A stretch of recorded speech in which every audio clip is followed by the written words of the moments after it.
नमस्कार, मैं अभिषेक श्रीवास्तव और आप देख रहे हैं लोकनाथ। आइए डालते हैं आज की खास खबर पर नजर। पूर्व केंद्रीय मंत्री अरुण यादव ने ग्वालियर में एनडीए सरकार पर वोट चोरी कर राज्यों में सरकार बनाने का आरोप लगाया है। उन्होंने कहा कि चुनाव आयोग इस पर कोई कार्रवाई नहीं कर रहा है, जिसका उदाहरण बिहार विधानसभा चुनाव है, जहां भाजपा का स्ट्राइक रेट 90% रहा और मतदाताओं के नाम हटाए व जोड़े गए। कांग्रेस ने ब्लॉक स्तर पर BLA 2 बनाकर चुनाव आयोग की गतिविधियों पर पैनी नजर रखी है।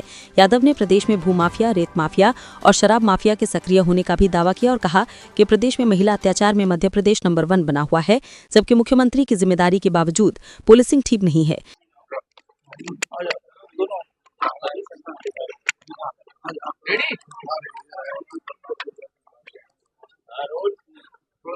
आज तो निजी प्रवास पे यहाँ पर हूँ मैं और हमारे सेवा दल के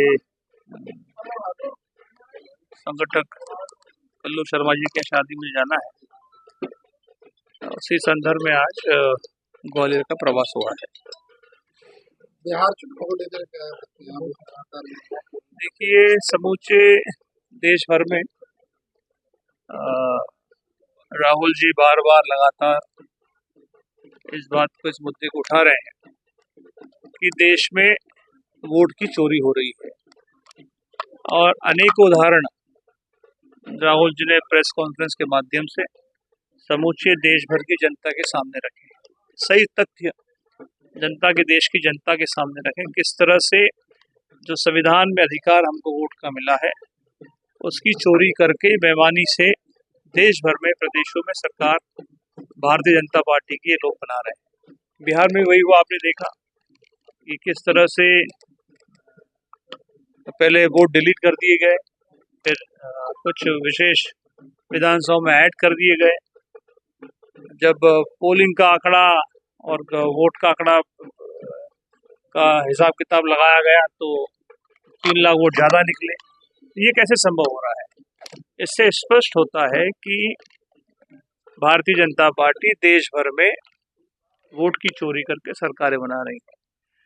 बीजेपी का स्ट्राइक रेट देखिए बिहार में कि 100 सीटों पे चुनाव लड़ी और 93 सीट जीत गई।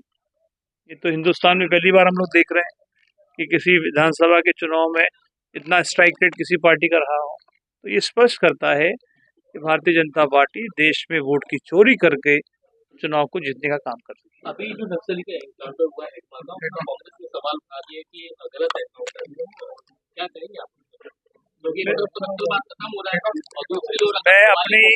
मैं अपनी पूर्ण श्रद्धांजलि उनको देता हूँ। हमारे एक जवान शहीद हुए हैं।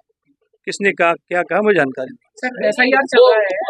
सर SIR चल रहा है और BLA को कांग्रेस स्टेरिंग दी बाई ये बताया जा रहा है कि दिल्ली में बैठक हुई, शीर्ष नेताओं ने मध्य प्रदेश के परफॉर्मेंस को लेकर नाराजगी। मध्य प्रदेश में जिला Congress committee, block Congress committee, observers, जिला ऑब्जर्वर्स हमारे प्रभारी जिलों में नियुक्त किए गए हैं, जो प्रदेश कांग्रेस कमेटी के मार्गदर्शन में BLA 2 का काम कर रहे हैं। SIR की वोटर लिस्ट की जांच हो रही है।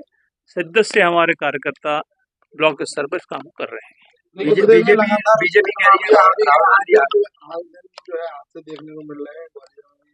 देखिए, तो प्रदेश अजूबा प्रदेश हमारा है। यहाँ कई प्रकार के माफिया काम करते हैं। यहाँ पर भू माफिया है, यहाँ पर शराब माफिया है, यहाँ पर शिक्षा माफिया है, यहाँ पर अवैध उत्खनन के रेत माफिया काम कर रहे हैं, जिसमें आपका गोले चंबल भी नहीं बचा हुआ है। अनेकों प्रकार के माफिया प्रदेश में काम करते हैं और दुर्भाग्य है कि जिस विभाग के मंत्री मुख्यमंत्री खुद हैं, गृह विभाग, जिसके वो मंत्री भी हैं, मुख्यमंत्री भी हैं, उनके विभाग के अंतर्गत जो पुलिसिंग प्रदेश में होनी चाहिए थी वो नहीं हो रही है। आए दिन हमारी बहन बेटियों के साथ दुराचार अत्याचार मध्य प्रदेश में हो रहा है और आप केंद्रीय आंकड़े देखेंगे तो मध्य प्रदेश ऐसा प्रदेश है जहाँ पर बहन बेटियों के साथ सबसे ज़्यादा गलत काम यहाँ पर होते हैं। तो ये मध्य प्रदेश अब माफियों का प्रदेश बन चुका है। कांग्रेस तो लगातार विधानसभा में, सड़क सदन पर आए दिन हम लोग इस मुद्दे को उठाते रहते। सर, मध्य प्रदेश में पिछले 2 साल से प्रकोष्ठों की नियुक्तियां नहीं हो पाई, इसमें से 30 प्रदेश कांग्रेस कमेटी का एक एक सिस्टम है, उस पे उसकी चिंता आप लोग मत करिए ना, ये तो हमारा काम है, संगठन का काम है। पंडित देखिए, धीरेन्द्र ये शास्त्री पंडित धीरेन्द्र शास्त्री एक ये प्रेस का काम नहीं है ना, ये हमें करने दीजिए। पंडित धीरेन्द्र एक सिस्टम है हमारे यहाँ, संगठन सृजन का कार्यक्रम हुआ, आपने देखा होगा। जिला अध्यक्ष की नियुक्ति हुई है, जिला अध्यक्ष मेरे बगल में खड़े हैं, इनका ट्रेनिंग प्रोग्राम था 10 दिन का पचमढ़ी में, वो समाप्त हुआ है। ब्लॉक कांग्रेस कमेटीज के अध्यक्ष बनने की प्रक्रिया जारी है, एसआईआर पे काम चल रहा है, प्रकोष्ठों की नियुक्ति भी जल्दी होगी। ठीक, पंडित धीरेन्द्र शास्त्री जी लगातार हिंदू राष्ट्र को लेकर यात्राएं निकालते हैं, क्या मानते हैं इससे इतना बढ़ेगी? और आप कहा है कि धर्मांतरों को लेकर अपनी यात्रा होगी। अब उनने जो कुछ कहा उनका निजी विचार होगा। ऐसे ही वीडियोस को देखने के लिए आप लोकनाथ के YouTube चैनल को सब्सक्राइब करें। साथ ही लोकनाथ के अन्य सोशल मीडिया हैंडल्स जैसे कि फेसबुक और इंस्टाग्राम को भी आप फॉलो कर सकते हैं।